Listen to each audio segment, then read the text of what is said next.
Aujourd'hui, parlons du cours du Bitcoin, de Solana et de XRP.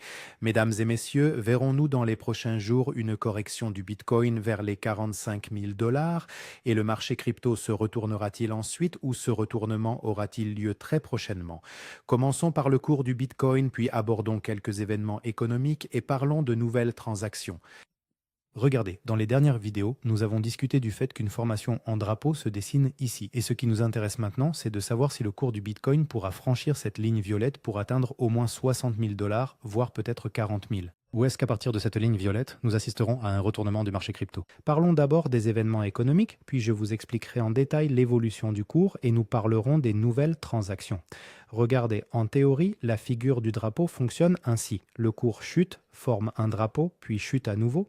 Le cours chute, forme un drapeau et chute encore. C'est une figure en triangle. Elle nous est utile car cette figure est liée aux 40 000 dollars pour le Bitcoin.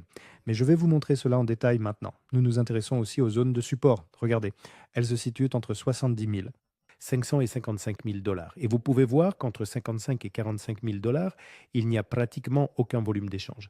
Qu'est-ce que cela signifie? Cela signifie que si le cours du Bitcoin atteint 60 000 dollars et franchit ensuite les 55 000 dollars vers le bas, alors il peut très vite se retrouver à 45 000 dollars, car le prochain support majeur se situe entre 45 et 40 000 dollars. Je vais vous expliquer cela en détail, ainsi que les événements économiques qui influenceront le marché. L'événement économique le plus important, c'est l'Amérique et l'Iran. En fait, entre ces deux pays, nous devons voir un accord de paix.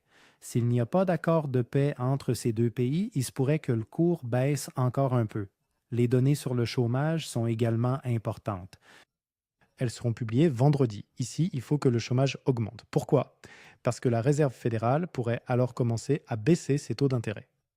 Et un événement très important, ce sont les données sur l'inflation du 10 juin. Ici, il faut que l'inflation baisse. La Réserve fédérale surveille aussi ce qui se passe entre l'Amérique et l'Iran. Tout est lié. L'inflation, l'Amérique, l'Iran, les chiffres du chômage et la réunion de la Réserve fédérale.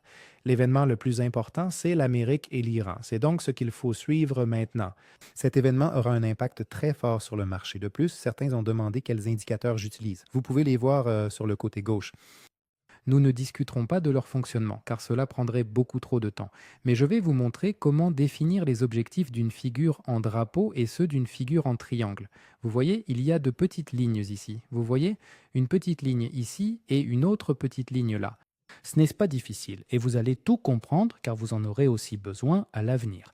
Regardez, pour comprendre où va le cours, normalement, dans une telle formation, le cours baisse, disons qu'il chute de 70 ou 80%, mais il y a des exceptions et il peut monter. S'il était monté, l'objectif aurait été de 95 800. Souvenez-vous, je vous ai dit qu'il y avait une probabilité de correction à partir de cette ligne blanche, donc n'ouvrez pas de nouvelles positions si vous ne voyez pas de consolidation au-dessus de cette ligne blanche. Il fallait donc attendre une consolidation au-dessus de la ligne blanche pour pouvoir exclure ce mouvement. Il a en principe eu lieu. Mais comment comprendre quels sont les objectifs? Parlons-en. Regardez, pour comprendre quels sont les petits objectifs, vous prenez la ligne supérieure et la ligne inférieure, c'est-à-dire que ceci est un support et ceci est une ligne de résistance. Ici, cela fonctionne de la même manière. Le support, pardon, ceci est la résistance et ici se trouve le support et vous reportez cette différence soit vers le haut, soit vers le bas. Cela dépend de la direction du cours du Bitcoin, c'est-à-dire vers où il s'échappe. Sur un drapeau, cela fonctionne aussi. Vous prenez la ligne supérieure, la ligne inférieure et vous reportez cette différence soit ici. Si une cassure se produit, la probabilité que le cours atteigne ses objectifs est grande. Soit vous la placez ici et vous obtenez un objectif d'environ 60 000 dollars, c'est le premier objectif, mais vous voyez aussi de grandes lignes. Comment fonctionnent les grandes lignes? Vous prenez le point le plus haut et le point le plus bas du mouvement de correction. Mais il y a un problème ici. On ne sait pas trop s'il faut prendre ce point-ci ou celui-là comme point le plus haut, mais ce n'est pas très important. On pourra en discuter à part. Je veux vous expliquer le principe, c'est-à-dire le point haut. Supposons que ce soit le point le plus haut et celui-ci le plus bas.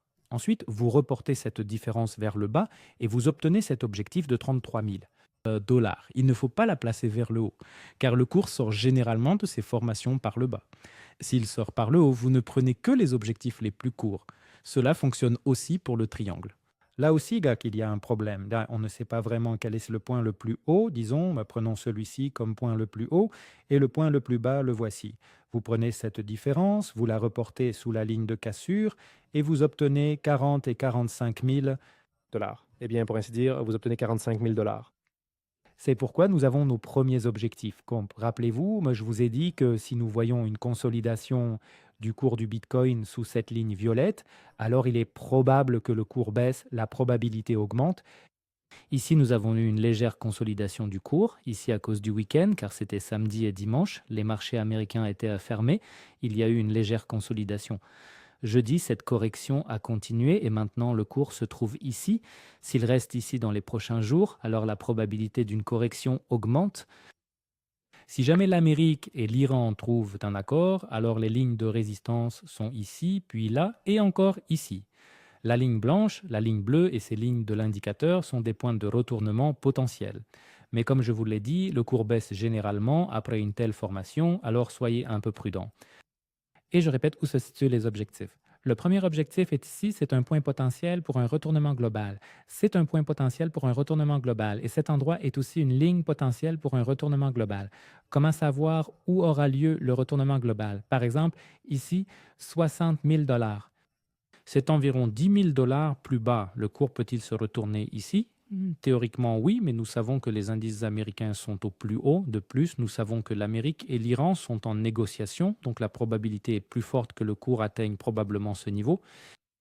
De plus, 55 000 dollars jouent un rôle. Souvenez-vous, je vous ai montré qu'ici, il n'y a pratiquement aucun support. Le prochain support majeur est ici et nous savons que nos objectifs se situent également à ce niveau. Voilà. Mais nous en discuterons au moment où le cours du Bitcoin s'envolera jusqu'à 60 000 dollars.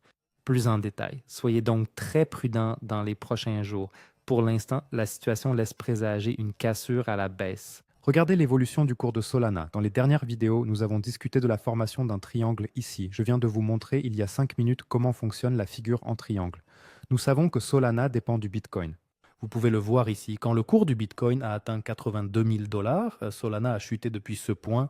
Elle en dépend donc totalement. Il faut donc d'abord analyser le Bitcoin, puis Solana. Le premier objectif pour Solana se situe ici. Le second objectif se trouve juste là. Je vais vous dire où cela se situe. Vous pouvez également voir ces lignes vertes. Les lignes vertes, là sont les lignes de support du Bitcoin. Donc le Bitcoin doit d'abord se retourner. Il vaut mieux dire ceci. Une correction doit d'abord avoir lieu pour le Bitcoin. Le Bitcoin doit franchir les 72 000 dollars à la baisse. Si le Bitcoin passe sous les 72 000 dollars et descend vers les 60 000, alors Solana sera environ ici à 56 dollars. Ou bien disons que le Bitcoin atteint les 50 000 dollars, alors Solana sera à 40 dollars. Ce sont donc des zones de retournement potentielles pour Solana d'un point de vue global. Mais il faut d'abord regarder le Bitcoin. C'est la règle la plus importante, la règle la plus importante. Regardez ce qui arrive au cours du XRP. Une figure en triangle se forme aussi sur le XRP. Vous pouvez voir que le XRP se trouve sous la ligne de support. En fait, une cassure à la baisse a eu lieu ici. Je vous ai aussi expliqué comment fonctionne un triangle. Je vous ai également montré comment fonctionnent les objectifs avec le Bitcoin. Si vous ne l'avez pas vu, rembobinez s'il vous plaît et regardez à nouveau. Nous savons aussi que le XRP dépend du Bitcoin. Ici, le Bitcoin a commencé sa correction et le XRP a suivi le mouvement à la baisse. Actuellement, le XRP se trouve ici et nous savons que le Bitcoin est sur une ligne décisive, c'est-à-dire à 72 000 dollars. Si le Bitcoin franchit ce seuil dans les prochains jours, nous aurons une correction plus importante. Et nous voulons savoir où le XRP pourrait alors s'arrêter. Le premier objectif pour le XRP sera ici à 8200 puis 5500. Donc à partir de ces lignes vertes, le cours pourrait se retourner. Cela dépendra du Bitcoin. Ces lignes vertes sont donc des repères pour vous afin que vous sachiez où le XRP s'arrêtera si une correction plus importante du Bitcoin se produit. S'il descend à 60 000, nous nous arrêterons ici. Si le Bitcoin descend à 50 000, le XRP sera ici. Ou disons que le Bitcoin tombe à 40 000, alors le XRP atteindra 4800. Voici, ce sont donc des lignes potentielles de retournement global, mais le Bitcoin doit d'abord se retourner pour que le XRP le fasse. Le Bitcoin doit donc consolider après la correction, puis repartir à la hausse, et ensuite le XRP se retournera. Je le répète, c'est très important. Le sujet de l'Amérique et de l'Iran est crucial. Ils doivent trouver un accord. S'ils n'y parviennent pas, le marché le percevra probablement de manière négative. De plus, les données sur l'inflation sont importantes. C'est un événement majeur. Et cette semaine, il y aura aussi les chiffres du chômage en fin de semaine. Mais l'événement le plus important, comme je l'ai dit, ce sont les négociations entre ces deux pays. Soyez donc très prudents. N'oubliez pas de liker cette vidéo. Je vous souhaite une excellente soirée et à bientôt.